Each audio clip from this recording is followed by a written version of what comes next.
तो गुरु शिष्य का क्या कर्तव्य है और असली दीक्षा का मतलब क्या है, प्रभुपाद अपने तात्पर्य में समझा रहे हैं। श्रील प्रभुपाद जी ने उपदेशामृत का जो 5वां श्लोक है, जिसमें रूप गोस्वामी बताते हैं अलग अलग स्तर के भक्तों के साथ कैसे व्यवहार करना चाहिए, उसमें प्रभुपाद जी के तात्पर्य में मैंने नोट किया, अगर आप सर्च करेंगे वेदावेस में, तो प्रभुपाद जी ने 6 बारी लिखा है एक्चुअली इनिशिएटेड। वास्तव में कोई दीक्षित है तो दीक्षा लेना या वास्तव में दीक्षा लेना क्या मतलब है। तो प्रभुपाद जी कह रहे हैं दीक्षा उसी को लेना चाहिए जो वास्तव में आध्यात्मिक जीवन में प्रगति करना चाहता है। दीक्षा लेना कोई फैशन नहीं है कि सब ले रहे हैं चलो हम भी ले लें। दीक्षा की हमारे संस्था में तैयारी ये है कि 16 माला का जप, 4 नियमों का पालन कम से कम 1-1.5 साल कर रहा हो तो उसको हम दीक्षा के लिए रिकमेंड करते हैं।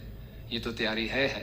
लेकिन आंतरिक तैयारी ये है कि दीक्षा लेने के बाद अब मैं अपनी मनमानी नहीं करूंगा, है ना।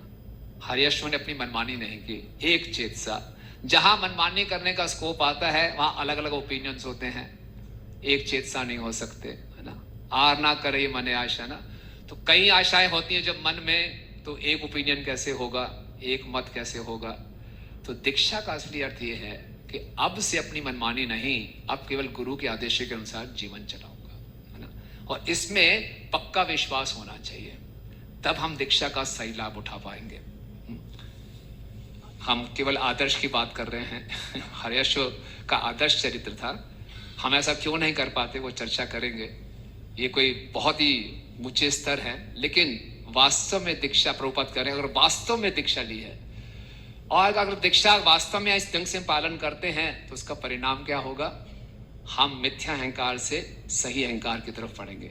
दीक्षा में हमें नाम मिलता है, आगे दास लगता है, जिसका उपयोग हम बहुत कम करते हैं। दूसरे लोग भी हमें प्रभु कह के पुकारते हैं, गलती से कई बार हम भी अपने आप को प्रभु ही कह देते हैं और प्रभु मानते भी हैं। तो दास शब्द जो सबसे महत्वपूर्ण है वो सबसे कम उपयोग होता है हमें याद दिलाने के लिए। तो हम मिथ्या अहंकार से असली अहंकार की तरफ बढ़ते हैं कि जीवेर स्वरूप है कृष्ण नित्य दास। दीक्षा लेने के बाद हमारा असली जीवन शुरू होना चाहिए। असली जीवन शुरू होता है। दीक्षा से पहले का जीवन भागवतों में 11वें स्कंद में लिखा जा रहा है, एक रोल लाइफ है, एक रोल प्ले कर रहे हैं हम। किसी के पुत्र हैं, किसी के पति हैं, किसी के भाई हैं, रोल प्ले चल रहा है, वो टेम्परेरी है। लेकिन दीक्षा के बाद रियल लाइफ शुरू होनी चाहिए, वास्तविक जीवन। तभी बोला है कि सेकंड बर्थ है, दूसरा जन्म, वास्तविक जन्म हुआ है। और भगवत गीता के 4थे अध्याय के 34वें श्लोक में बताया गया कि गुरु की शरण कैसे लेनी चाहिए।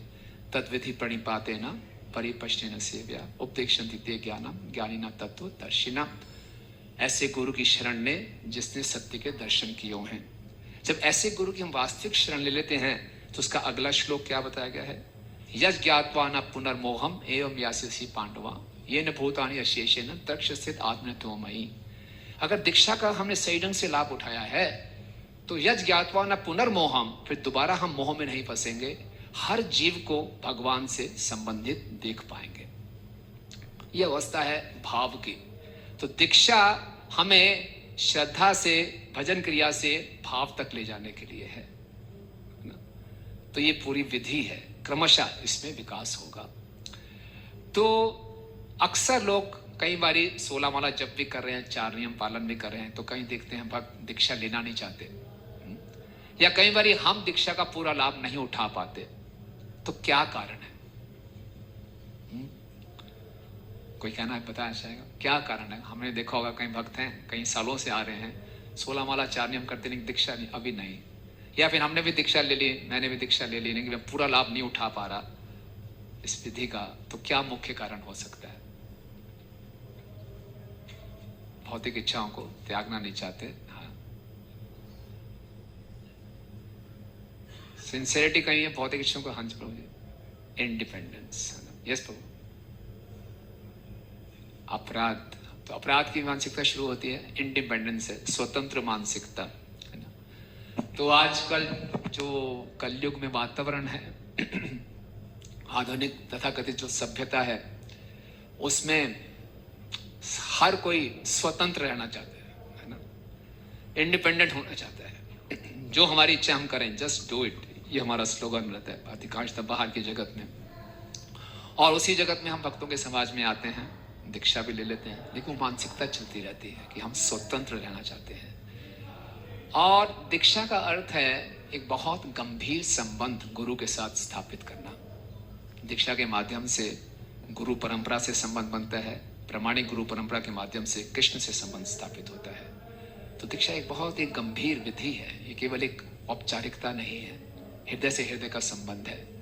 तभी दिव्य ज्ञान हृदय में प्रकाशित होता है, तभी अंधकार दूर होता है। दीक्षा दिव्य ज्ञान, जिससे कि हमारे सारे पाप समाप्त हों, अज्ञानता समाप्त हो। तो ये एक संबंध बनाने से होता है, केवल औपचारिकता से नहीं। तो संबंध बनाने के लिए हमें तैयार रहना चाहिए अपनी स्वतंत्रता को त्यागने के लिए। अगर किसी का विवाह भी होता है, पुरुष और स्त्री हैं, मुख्य उद्देश्य होता है एक दूसरे को प्रसन्न करना, तभी वो विवाह सफल रहता है। उसके लिए अपनी इच्छाओं को, अपनी स्वतंत्रताओं को, अपनी भावनाओं को कुछ त्याग करना पड़ता है, तभी संबंध बनता है। लेकिन जो आजकल का वातावरण है, इसमें हर व्यक्ति, हर जीव अपनी स्वतंत्रता बना के रखना चाहता है। अब स्वतंत्रता बना के रखना चाहता है, उसको सेक्रीफाइस नहीं करना चाहता। लेकिन संबंध हर जीव की आवश्यकता है, बिना संबंध के हम रह नहीं सकते। स्वतंत्रता त्याग के बिना संबंध बनेगा नहीं। केवल गुरु के साथ नहीं, गृहस्थ जीवन में भी, किसी मित्र के साथ भी कोई भी संबंध बनाना है तो उसके लिए हमें त्याग करने के लिए तैयार होना चाहिए। अपनी स्वतंत्रता को त्यागने के लिए, अपनी स्वतंत्रता को हम त्यागना चाहते नहीं, संबंध हमें जरूर चाहिए। तो व्यक्ति क्या करता है, फिर सोशल मीडिया में जाता है, वहां संबंध ढूंढता है। फेसबुक में 5000 फ्रेंड लिस्ट है, वास्तविक जीवन में कोई दोस्त नहीं है ना। ये कितने मेरे लाइक्स हुए, इसी में मुझे संतुष्टि मिलती है। ये वास्तव में हर व्यक्ति संबंध को खोज रहा है, और संबंध बनेंगे नहीं जब तक हम अपनी स्वतंत्र मानसिकता को त्यागेंगे नहीं। इसीलिए दीक्षा बहुत आवश्यकता है। दीक्षा लेने से गुरु हमारे भोगने की प्रवृत्ति को सेवा की प्रवृत्ति में बदलते हैं। ये पूरी एक विधि है, एक प्रोसेस है, तभी हम अपने सूक्ष्म शरीर को बदल सकते हैं। इसीलिए मनुष्य जीवन मिला है। स्थूल शरीर की धुलाई तो पशु पक्षी भी कर लेते हैं, सूक्ष्म शरीर की धुलाई केवल गुरु कर सकते हैं भक्तों के संग में।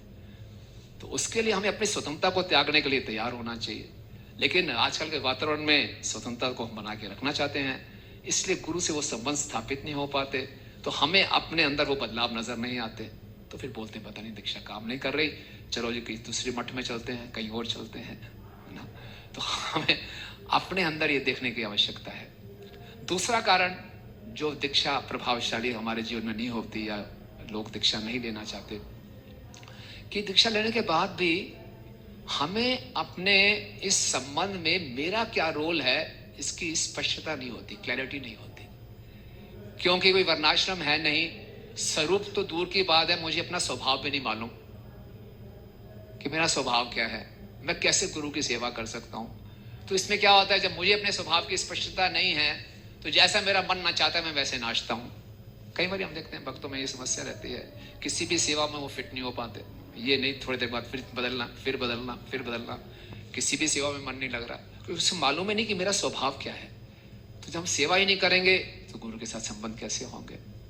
तो ये बहुत बड़ी दो समस्याएं हैं जो हमें दीक्षा के सही परिणाम नहीं ला पाते।